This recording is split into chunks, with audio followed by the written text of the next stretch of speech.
we've got both quarterbacks are banged up at USC right now. We spent some time on Monday's show talking about Jaxson Dart and the great performance that he had. We were looking at Kedon Slovis, wondering what's going on with the job. This might have been my fault when we were putting in preparation. I noticed that Jaxson Dart was a little bit hobbled, but I didn't realize that they were, a little bit concerned about Jaxson Dart's knee. He's undergone some testing this week. Interim coach Donte Williams telling the media that he hopes that Jaxson Dart will be, cleared to play medically. We do have Kedon Slovis back. Remember, he was knocked out of the game with a neck injury. Slovis appears to be set to start moving forward if needed. What do you make of the USC quarterback room as we continue to look at that offense moving forward? From what we saw that offensive line in the spring, we should have seen this coming. These quarterbacks are going to be taking a pounding. Man, if you're Jaxson Dart, though, or if you're Kedon Slovis, I can understand the dynamic of either one being I got to find a way to play. I'm trying, and that's the competitive spirit in me. I'd have been saying, there's no way I'm not starting again after I just threw 4 touchdowns, helped my team coming back. I don't care what the injury is. I'm going to try to play through it.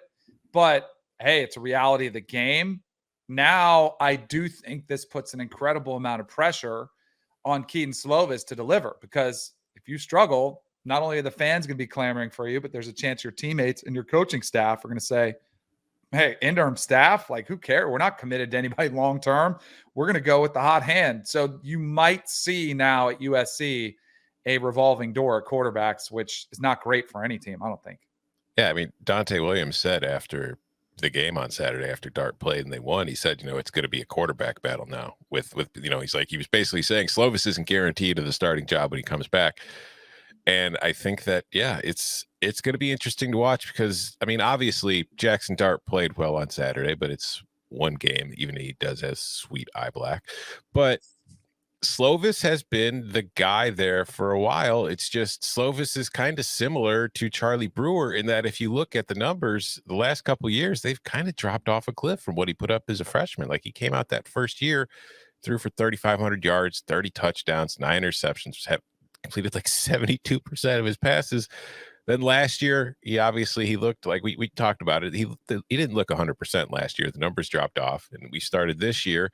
And the numbers this year were worse than they were last year so far in a lot of the, the important areas. His yards per attempt so far this season is down to 6.1. Now, maybe that's the offense, or maybe that's just he's still not he was dealing with shoulder stuff, right? Maybe he's still kind of dealing with shoulder stuff, and he just doesn't have the kind of zip and the ability to push the ball down the field like he did his freshman season. So I think, honestly, with Donte Williams in charge now and the fact that he said it's a quarterback battle and he's openly saying that, I think if Dart's healthy, Dart's going to play.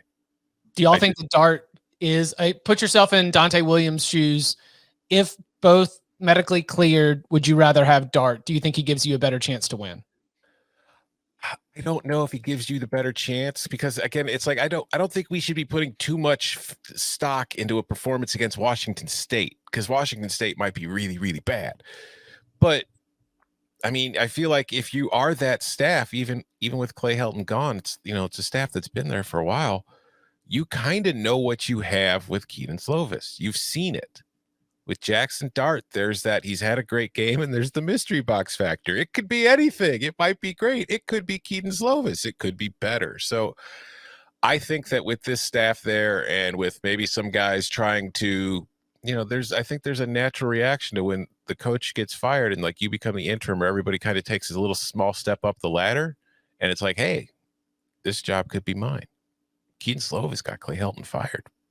That's not fair, but you get what I'm saying. I don't mean, he's maybe this guy is the guy that leads us, and all of a sudden it's I make this change. Jaxson Dart plays well, and maybe now I get the job.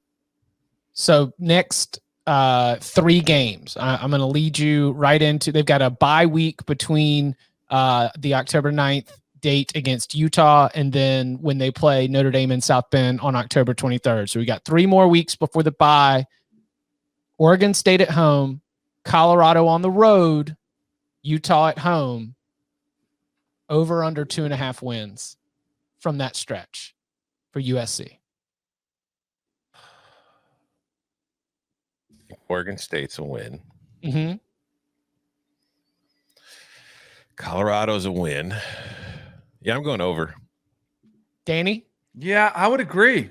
I think USC can still win the South. Yeah. Yeah. They've got a stretch right now because the Stanford loss hurts them with their conference record, but that is an out-of-division loss that they could make up with a division win coming later in the year. Like we sit here and that would be very USC. Nothing would honor Clay Helton more than to win the division in the season that he got fired after he went 5-0 and won the division. So I think that whoever ends up playing at quarterback and whatever happens with the offense over the next 3 weeks, if Oregon State, Colorado, and Utah are all wins, and they are all wins where that team is able to build a little bit of confidence heading into that bye week, I would not pick the Trojans to win in South Bend, but then after that, they would stare down the final 5 weeks of their schedule with a chance to go and win the Pac-12 South. And hey, just get a shot at Oregon. And that's all you can ask for.